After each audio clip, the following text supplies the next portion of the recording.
Hello dear children, a very warm welcome to the EVS class.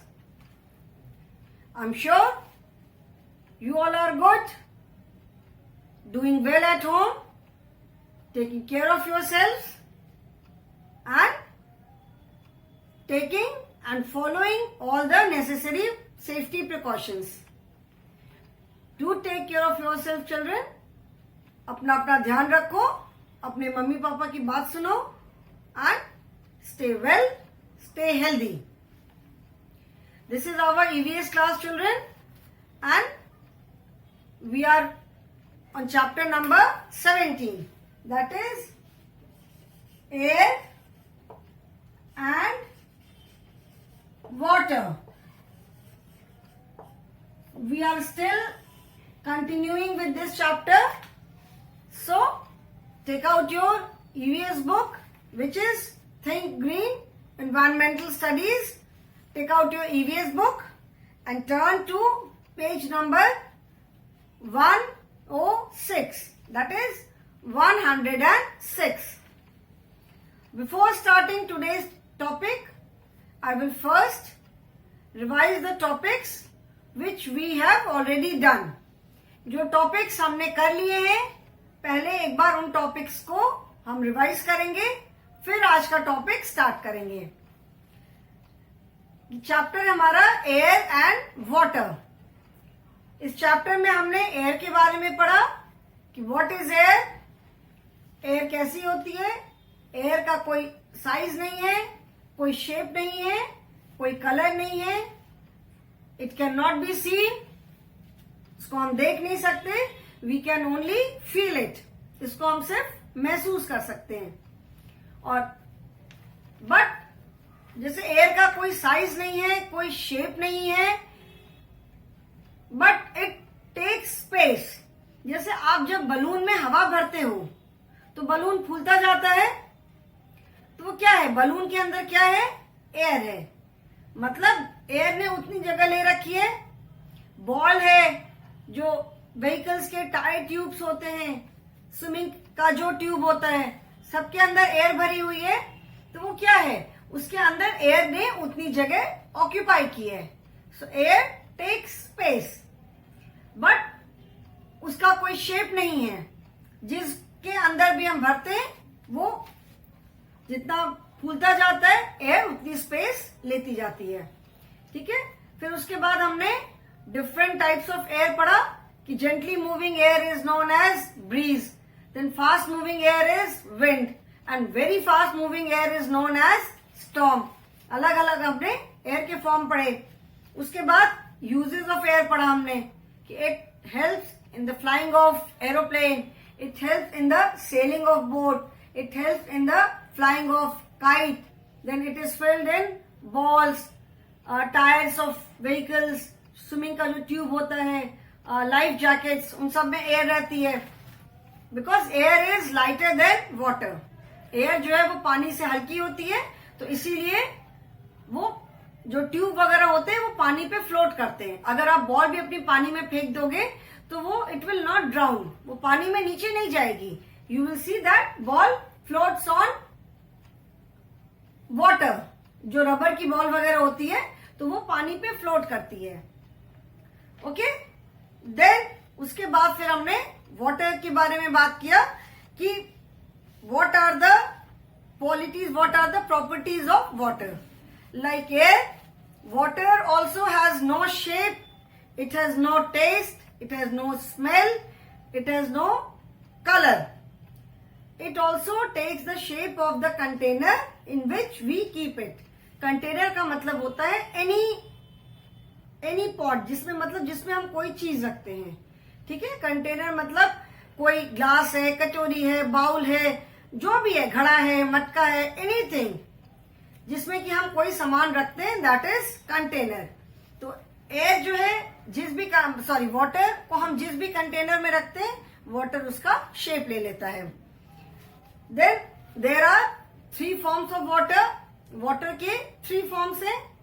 एक तो water है ही, तो दैट इज लिक्विड फॉर्म. उसके अलावा वाटर का एक सॉलिड फॉर्म होता है, ठीक है, विच इज आइस. जब हम फ्रीजर में पानी को रख देते हैं। आइस हम पानी आइस ट्रे जैसे होती है, और फॉर दैट मैटर आप किसी भी छोटी कटोरी में, किसी भी प्लेट में पानी भर करके अगर फ्रीजर में रख दोगे तो पानी जिस कंटेनर में आप रखोगे, water will freeze in that shape only.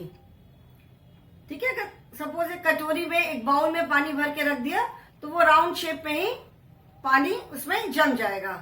So that is the solid form of water. When you take out the ice from freezer, जब आप आइस को फ्रीजर से निकालोगे तो क्या होगा, वो थोड़ी देर तक तो वैसी रहेगी and then after some time it will melt. वो धीरे धीरे फिर मेल्ट करना शुरू होती है, एंड मेल्ट मतलब पिघलना।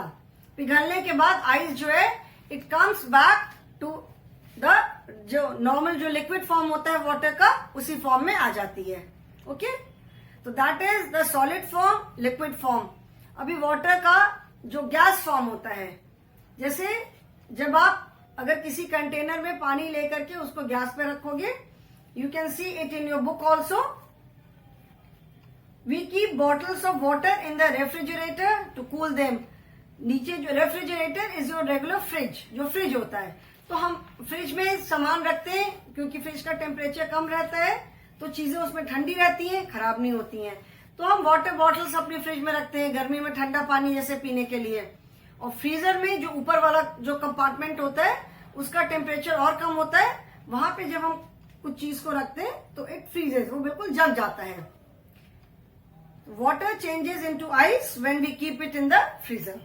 अभी ये पिक्चर आप देखोगे, जैसे बुक में कल भी मैंने प्रीवियस क्लास में भी बताया था, you can see this picture. एक कंटेनर में पानी लेकर के ये फायर पे रखा है, जैसे आग पे रखा पानी। ठीक है, धीरे धीरे द वाटर स्टार्ट्स बॉइलिंग, रखा, तो जब उसको हीट मिलती है तो टेम्परेचर स्टार्ट्स इंक्रीजिंग। जब हीट मिलती है पानी को तो उसका टेम्परेचर जो है वो धीरे धीरे बढ़ना शुरू होता है, टेम्परेचर बढ़ता जाता है। तो जब आप देखोगे कि टेम्परेचर जब बढ़ता है तो उसमें पानी में ऐसे बबल्स बनते हैं। आप इसको करके देख सकते हो, पानी में बबल्स बनने शुरू होते हैं, और जब पानी वाटर अपने बॉइलिंग पॉइंट पे पहुंच जाता है, जब पूरी तरह बॉयल होने लग जाता है, तो उस पर से आप देखोगे जैसे जैसे टेम्परेचर बढ़ता है ऊपर ऐसे धुआं दिखाई पड़ता है, धुआं निकलता है, विच इज स्टीम। जो वाटर वेपर है या स्टीम, जिसको हिंदी में कहते हैं भाप। अगर उसी फ्लेम पे आप अगर छोड़ दोगे पानी को तो क्या होगा, वो पूरा पानी जो है वेपर बन के, भाप बन के पूरा पानी उड़ जाएगा। आप ऐसे ही अगर फ्लेम पे पानी को रखे रहोगे तो थोड़ी देर बाद पूरा पानी उड़ जाता है, कंटेनर पूरा खाली हो जाएगा, जिसमें आपने पानी रखा है वो पूरा खाली हो जाएगा, उसका पूरा पानी स्टीम बन के उड़ जाएगा।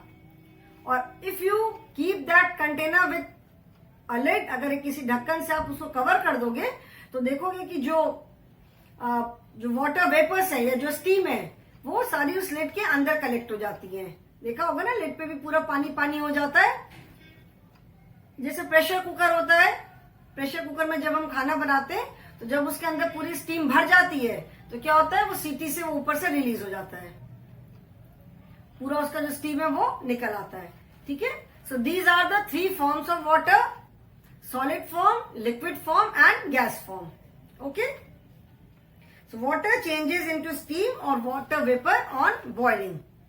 उसके बाद फिर हमने पढ़ा था यूजेस ऑफ वाटर। ठीक है, uses of water. Water is very important for us, for human beings as well as for animals and plants. पानी हम सबके लिए बहुत इंपॉर्टेंट है। Animals they use water for drinking, they use water for bathing. गर्मी में देखा होगा एनिमल्स भी पानी में जाना पसंद करते हैं बिकॉज ऑफ हीट। प्लांट्स को भी पानी चाहिए होता है, समर्स में बहुत ज्यादा पानी चाहिए होता है, विंटर्स में कंपैरेटिवली कम, क्योंकि जो आउटसाइड जो टेम्परेचर है वो एज सच कम होता है। धूप उतनी तेज नहीं होती है, तेज धूप होती भी है तो भी जो टेम्परेचर है वो उतना ज्यादा नहीं होता है। ठीक है, सो वाटर के जो यूजेस है, there are some uses which are direct uses. जैसे डायरेक्ट मतलब पानी को हम सीधे फॉर्म में कैसे यूज करते हैं, जैसे हम पानी पीते हैं, खाना बनाने के लिए हम पानी यूज करते हैं। खाना बनाने से पहले जो वेजिटेबल्स है, राइस वगैरह, राइस है, दाल है, वेजिटेबल जो बनाना है उसको हम सबको धोते हैं, उसके लिए हम पानी यूज करते हैं। We use water while cooking food, जब खाना बन रहा होता है तभी भी हम पानी यूज करते हैं। We use water for bathing, नहाने के लिए यूज करते हैं। We use water for washing clothes, washing utensils, hand wash करने के लिए, ब्रश करने के लिए, शेविंग के लिए, सबके लिए हम पानी यूज करते हैं। Then we use water to water the plants, plant से पानी डालने के लिए पानी यूज करते हैं। So these are the direct usages of water, मतलब पानी जहां डायरेक्टली यूज होता है। There are lot of indirect use also. Indirect use का मतलब होता है कि जहां पानी बिल्कुल सीधे डायरेक्टली नहीं यूज होता है, बट पूरे प्रोसेस में, किसी चीज को बनाने के पूरे प्रोसेस में वाटर की रिक्वायरमेंट होती है। ठीक है, जैसे इंडस्ट्रीज में है, इंडस्ट्रीज में पानी की जरूरत है। जो भी जैसे सपोज व्हीकल बनाने की फैक्ट्री है, तो व्हीकल बनाने, सीधा तो व्हीकल बनाने में बहुत सारा प्रोसेस है। उसके लिए जो व्हीकल जिस मेटल से बनती है, पहले वो मेटल भी बनता है, तो उस मेटल को बनाने में वाटर यूज होता है। इलेक्ट्रिसिटी है, इलेक्ट्रिसिटी के प्रोडक्शन में पानी यूज होता है। जो व्हीकल्स हम यूज करते हैं, जब चलती है व्हीकल्स, तो उनको कूल करने के लिए भी जो कूलेंट होता है, दैट इज ऑल्सो वाटर, मतलब वो भी पानी से बनाते हैं। So these are indirect usages of water. जैसे पेपर वी ऑल नो कि पेपर जो है वो वुड से बनता है, तो वुड से पेपर बनाने का जो प्रोसेस है उसमें भी बहुत सारा पानी यूज होता है। इलेक्ट्रिसिटी के प्रोडक्शन में बहुत सारा पानी यूज होता है। एग्रीकल्चर, सबसे ज्यादा पानी जो डायरेक्ट यूज ऑफ वाटर है, that is for industry, agriculture and electricity production. मतलब जो इंडस्ट्रीज में पानी यूज होता है, एग्रीकल्चर में पानी यूज होता है खेती करने में, और बिजली के प्रोडक्शन में सबसे ज्यादा पानी इन जगहों पे यूज होता है। ठीक है, सबसे ज्यादा कंजम्पशन है पानी का। इनडायरेक्ट यूजेस मतलब किसी चीज के किसी प्रोसेस में पानी का यूज है बीच में। ठीक है, इसके अलावा तो पानी जो हम यूज करते हैं। एंड देन इंडस्ट्रियल यूज में जैसे मैंने बताया, इक्विपमेंट्स बनाते हैं, मशीनरी बनाते हैं। So these are all indirect usages of water. इतना हमने प्रीवियस क्लास से पढ़ लिया था। Today I will start with sources of water.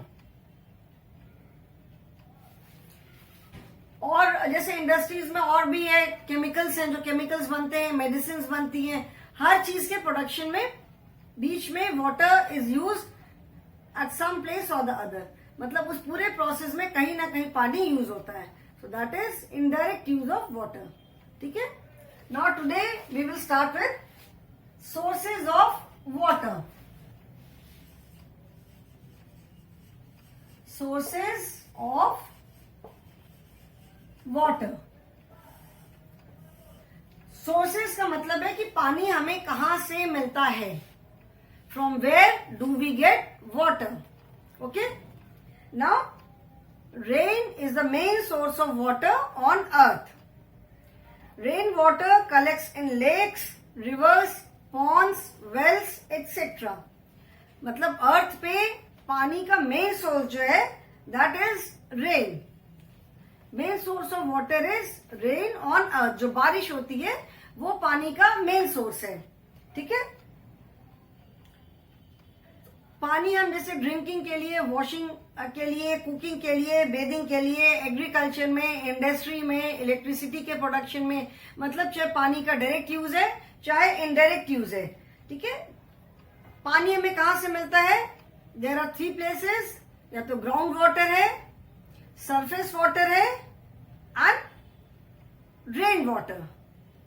Ground water जो है, surface water and of course rain water, बारिश का तो पानी है ही। तो ground water and surface water, all both of them are dependent on rain. ये बारिश पे ही डिपेंडेंट है। ठीक है, बारिश पे डिपेंडेंट होते हैं जो ग्राउंड वाटर, और जो सरफेस वाटर है बारिश पे। और जो हिल्स पे स्नो फॉल जब होता है, विंटर्स में पूरी आइस रहती है, समर्स में जब आइस मेल्ट होती है, जब बर्फ पिघलती है, तो वो जो बर्फ पिघल करके पानी बनती है, तो तो वो स्ट्रीम्स के फॉर्म में, जैसे ऊपर से पानी बह करके नीचे आकर के रिवर्स से मिलता है, तो उससे जो सरफेस वाटर का लेवल है वो और बढ़ता है। ठीक है, तो our main sources of water for drinking, cooking, washing clothes, utensils, industries, agriculture और production of electricity, इसके हमारे जो मेन सोर्सेज है, main source of water are surface water, ground water and collected rain water. जो rain water जो हम collect करते हैं, या तो वो डायरेक्टली रिवर्स में पॉन्ड्स में कलेक्ट होता है, या रेन वाटर हार्वेस्टिंग के थ्रू जो रेन वाटर कलेक्ट करते हैं। These are the three main sources of water and all these are dependent on rain. ये सारे जो तीनों सोर्सेज ऑफ वाटर है, these are dependent on rain and जो मेल्टिंग ऑफ स्नो, जो स्नो बर्फ जो स्नोफॉल होता है विंटर्स में, फिर वो जो मेल्ट करके नीचे आता है उस पर डिपेंडेंट है। नाउ द क्वेश्चन इज कि what is ground water, what is surface water. Ground water मतलब जो जमीन है, ग्राउंड है, उसके जस्ट नीचे जो पानी रहता है। जो कुआं खोदते हैं, कुएं में पानी कहाँ से आता है? कुआं खोदने के लिए कहीं भी कुआं नहीं खोद दिया जाता है। कुआं खोदने के लिए पहले पूरा सर्वे करते हैं, पहले पता करते हैं कि कहाँ पे कितना कुआं खोदने से, सपोज किसी को कहीं पे अगर कुआं खुदवाना है तो पहले पता करते हैं कि कहाँ पे कितना खोदने से कहाँ जाकर के ग्राउंड वाटर मिलेगा। अगर पता चला ग्राउंड वाटर वहां पे बहुत ज्यादा नीचे है तो बहुत ज्यादा खोदना पड़ेगा। तो ऐसी जगह खोदते हैं जहां पे कम खोदने पे ग्राउंड वाटर मिल जाए। So ground water is a water which is below the surface of ground. जो जमीन हमारी होती है, जमीन के नीचे बहुत सॉइल की बहुत सारी अलग अलग लेयर्स हैं, बहुत तरह तरह के रॉक्स होते हैं, तो उनके बीच में जो पानी होता है that is ground water. Surface water जो लेक्स हैं, स्ट्रीम्स, रिवर, पॉन्ड्स, मतलब सरफेस पे, मतलब जमीन पे पानी के जितने सोर्सेज हैं, they are all known as surface water. Summers में आपने देखा होगा जैसे जो नदियां होती हैं, जितने पहाड़ों के झरने वगैरह सब सूख जाते हैं समर में, गर्मी के दिन में, क्योंकि because of so much of heat, सूरज की इतनी तेज गर्मी होती है, उसे सारा पानी ड्राई होकर के उड़ जाता है। ठीक है, तो जितने हमारे जो पॉन्ड्स होते हैं, लेक्स हैं, रिवर्स है, सब दे ऑलमोस्ट ड्राई, कुएं में पानी सूख जाता है।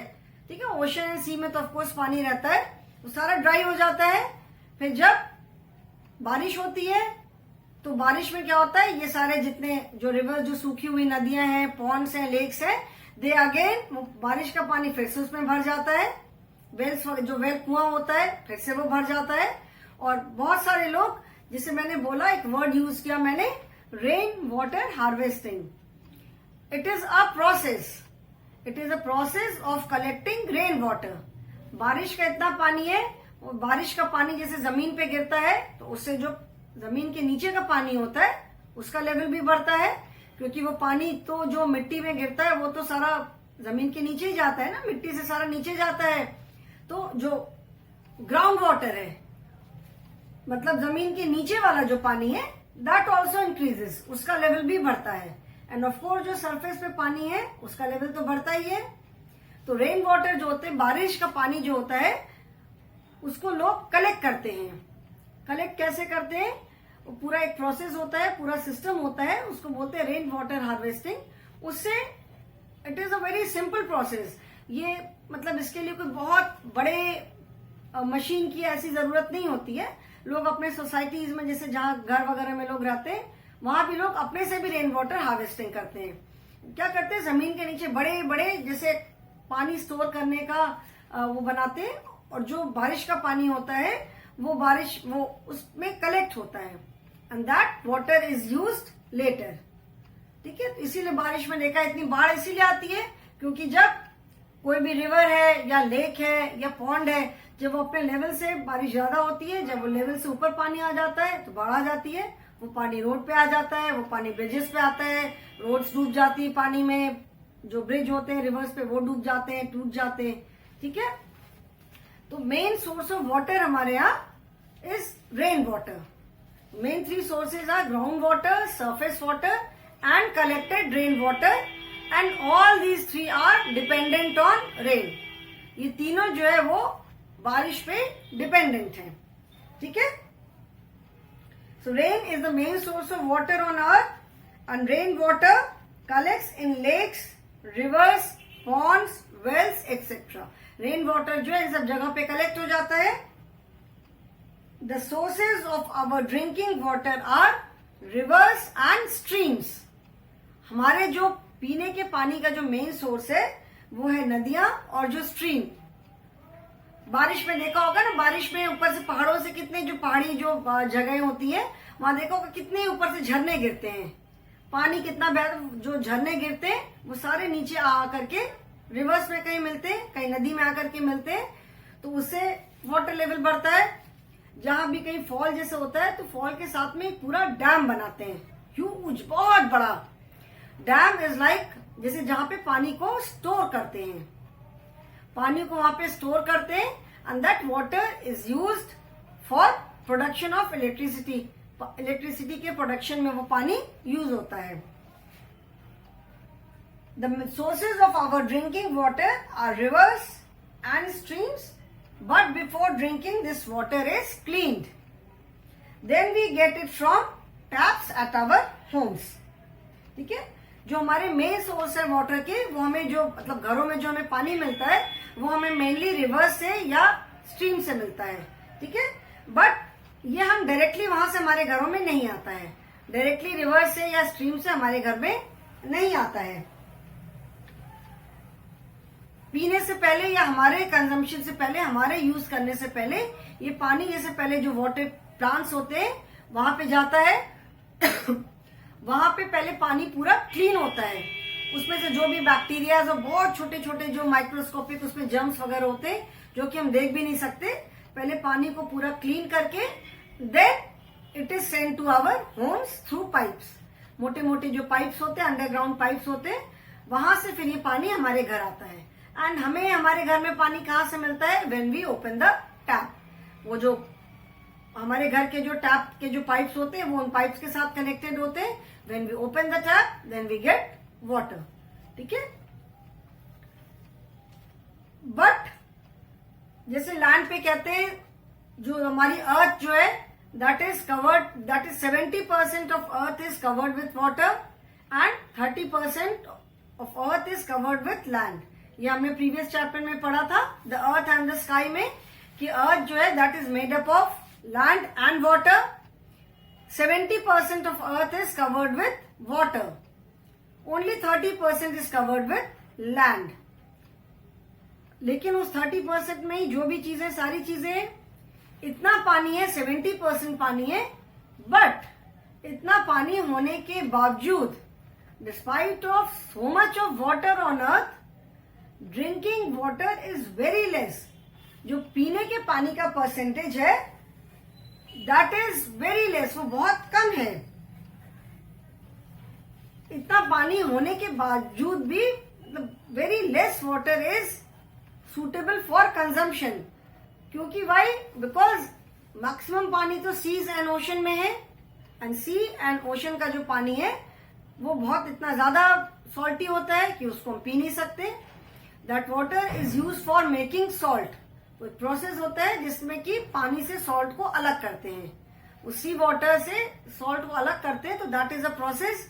सो maximum water is sea and ocean water which can not be use for consumption. जैसे वो हमारे पीने के लिए, हमारे किसी काम में वो पानी नहीं यूज होता है।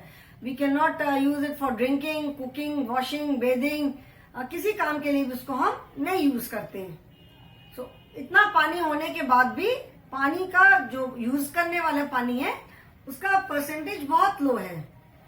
और इसीलिए जैसे मैंने बताया कि जो ग्राउंड वाटर है, water is a natural resource. हम तो बारिश नहीं कर सकते, जब बारिश होती है अपने आप बारिश होती है। Water is a natural resource, but अगर इसीलिए कहते हैं कि if you do not conserve water, अगर हम वाटर को जुडिशियसली, अच्छे से, समझदारी से नहीं यूज करेंगे, if you keep on wasting it, if you do not conserve it, then there will be a day when not a single drop of water will be there.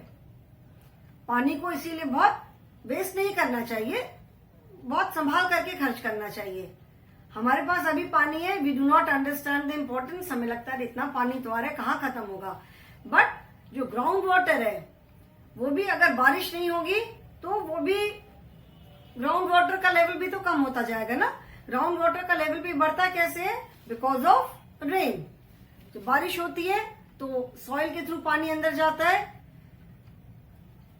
Everything is connected children. जैसे बारिश होती है, बारिश क्यों होती है? बारिश trees की वजह से होती है, इसीलिए कहते हैं plant more trees, don't cut trees. जितना ज्यादा हम ट्रीज कट करेंगे उतना ज्यादा बारिश कम होती है, ठीक है। इसीलिए डेजर्ट में बारिश बहुत कम होती है, बिकॉज वहां पे ट्रीज नहीं है बिल्कुल। ट्रीज की वजह से एटमॉस्फेयर में मॉइस्चर रहता है। So everything it is like a cycle, everything is connected. So that is why it is said that conserve water, do not waste it, use it very judiciously because every drop counts। मतलब पानी की एक एक बूंद बहुत जरूरी है हमारे लिए। Okay, so the main our drinking water sources are, now you can see here in the picture, you can see that the sources of our drinking water are, well, कुएं में मिलता है, कुएं से पानी मिलता है। जैसे पहले तो अधिकतर विलेजेस वगैरह में लोगों के घर में कुआं होता था, कुएं से पानी खींचते थे एंड उस पानी को यूज करते थे, उसी से नहाना, खाना बनाना। एंड वेल का जो पानी होता है, कुएं का पानी, उसका एक स्वीट स्वीट सा टेस्ट होता है। देन हैंड पंप होता है, हैंड पंप लगाते हैं, हैंड पंप को चलाते हैं, उससे पानी कलेक्ट करते हैं। या जैसे जो स्ट्रीम है, जैसे हमने बताया रिवर्स है, स्ट्रीम से जहां से पानी हमारे घरों में आता है। एंड हमें अपने घर में कैसे पानी मिलता है? When we open the tap. जो सी का और जो रिवर का या स्ट्रीम का जहां से भी पानी आता है, first it goes to the plant, जहां पे पानी का पूरा यू कैन से ट्रीटमेंट होता है। मतलब जहां पे जर्म्स, उसमें से जितनी भी गंदगी है, जितनी भी डर्ट है, सब अलग होती है। Then that clean water is supplied to our homes through pipes. Underground पानी के देखा होगा, मोटे मोटे पाइप्स होते हैं, वेरी थिक पाइप्स, उसके थ्रू वो आता है। हमारे घर के जो टैप के जो पाइप्स होते हैं, they are connected with those pipes and when we open the tap we get water.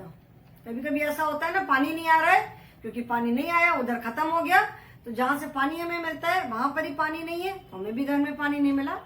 We also store water in our homes. हम भी टैंक में, ओवरहेड टैंक वगैरह होता है, ओवरहेड टैंक होता है या अंडरग्राउंड टैंक होता है, उसमें हम पानी कलेक्ट करते हैं, फिर उसको हम बाद में यूज करते हैं। So the main sources of water are rain is the main source of water on earth। बारिश जो है वो जमीन पे पानी का मेन सोर्स है, that is the main source of water on earth. And हमारे जो ड्रिंकिंग वाटर सोर्सेज हैं अर्थ पे, इफ द क्वेश्चन इज कि what is the main source of water on earth, then the answer is rain water. जितने भी agriculture है, industries है, everything is dependent on mainly agriculture जो है, जो मतलब जो किसान खेती करते हैं, that is mainly dependent on rain water. बारिश के पानी पे ही वो लोग डिपेंडेंट रहते हैं। तो जिस साल अगर बारिश अच्छी होती है तो क्रॉप्स भी अच्छी होती है, और जिस साल बारिश कम होती है तो बहुत किसानों की क्रॉप सूख जाती हैं, क्योंकि सबके पास इतने मीन्स नहीं होते हैं कि वो अपने हैंड पंप वगैरह या जो भी पंप वगैरह लगा करके पूरे अपने खेत में पानी दे सके। So rain is the main source of water on earth and our sources for drinking water are, मतलब हमारे जो ड्रिंकिंग वाटर सोर्सेज, हमारे जो पानी पीने के जो सोर्सेज हैं वो क्या क्या है? Drinking water sources are well, जिसको कुआं बोलते हैं, हैंड पंप,